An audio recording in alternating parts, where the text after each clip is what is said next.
Hello and welcome to a Beep Bop Gaming special, where over the next few minutes, we'll explore the genre known as real-time strategy, or RTS for short. This video is aimed at beginners or those curious about RTS games, and as such will not detail tactics, but rather expectations and basic gameplay mechanics. So let's get started, Commander. What to expect when playing an RTS for the first time. One of the first things that seem to throw off first-time players is the speed at which RTS games are played. While yes, constantly advancing game clock does present a challenge for new players, what ultimately separates veteran players from green ones is their ability to issue orders and develop their team with speed as the game progresses. Thankfully, as a new player, there are various ways to help adjust to this change, with the largest two being game speed and familiarization. The latter is simply just getting used to a game and its controls. That confidence will directly translate to speed and allow you to gradually play in further and further ahead. Think back to the first time you ever played a racing game and either floored it into a wall on a hairpin corner or came to a dead stop while trying to maneuver a series of tight corners. As you got more and more familiar with the controls and the handling of your car, these obstacles became far easier to navigate at speed. For shooter fans, think of the first time you ever played. Rather than compensating for recoil and taking key sightlines on the map, you just started blasting as soon as anybody got near your crosshair, and you just ran around wildly. For city building sim fans, think back to when you spent every dollar as soon as it came into your city for immediate needs rather than evaluating long-term priorities. I can keep going on, but the key takeaway here is that the more you play, the better you get just naturally over time. However, that doesn't mean throwing yourself headfirst into 1v4 against the hardest enemy difficulty or a bunch of veteran players. There's no shame in working your way up from sandbox to easy to normal. We've all been there, and we've all had to start from nothing as well. However, to help you experience more of the game to earn that natural late game growth that some players might miss out on lower difficulties, many RTS games have either handicaps or game speed options alongside difficulty settings to help out new players.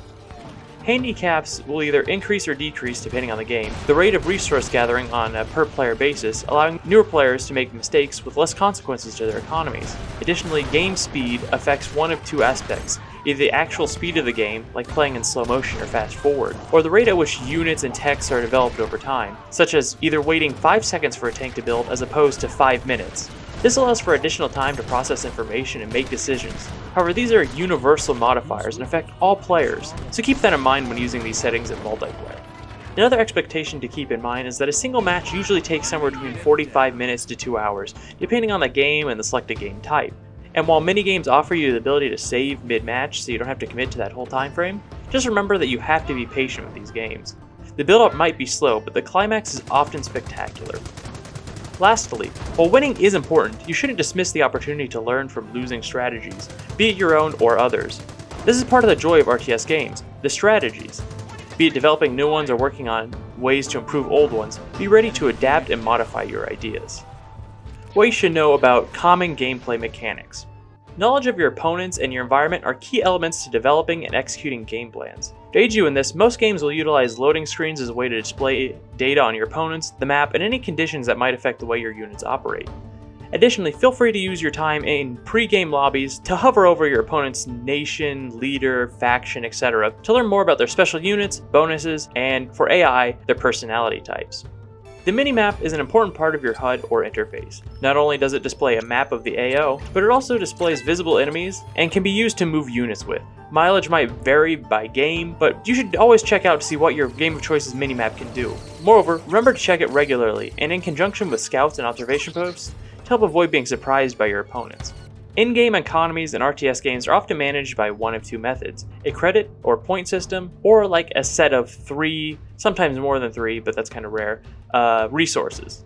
The credit/point system is most commonly used in games where its primary and usually only focus is unit management, and you gain these points by controlling certain sections of the map. The resource set system usually more coincides with the base building RTS games, and primarily mean that you need to gather these resources with gatherer units. In these instances, learning to balance gatherers against your combat forces is important, as unit caps can easily derail military buildups and therefore offensives. But equally so, not gaining enough resources can limit reinforcements and make you exposed to counterattacks. Every strategy in game will require different unit balances, and as the game progresses, that balance will change. So just experiment, and the best advice I can give you is just go by your instincts. As for combat unit compositions, there isn't really truly one way to go about it. Obviously, it's primarily dictated by your strategy, but remember that each unit has a counter type and its own strengths. For example, artillery is often an extremely powerful weapon, but they're slow to move and usually have either minimum range or slow rate of fire, which can expose them to fast-moving units or off-map/hidden counter barrages. Additionally, RTS games have game mechanics that allow you to upgrade and improve your units. Those might be locked behind certain decision branches or tech, so keep that in mind when formulating how you plan to use your units.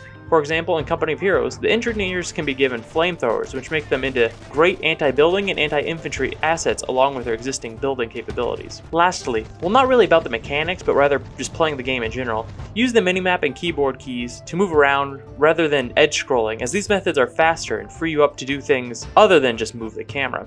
Additionally, if you do want to learn the hotkeys to your game, that'll speed you up as well, but that's not as important for more casual or beginner players to focus on. But what really is the speed needed for? Well, outside of being able to manage combat better, it gives you more chances to do research, build buildings, units, and observe your opponent, among other things. Another time-saving feature is the setting unit spawn positions, if your game allows it. You want to try to set these at staging areas so you don't have to go hunt down newly built units around your base, and in turn can be the decisive push you need to maintain momentum. However, all this speed is great, but just keep in mind that you also need to be decisive with your decisions and actions, or you kind of negate the advantages that you gain with that increased speed. When things inevitably break down, just trust your instincts and make the adaptations you need.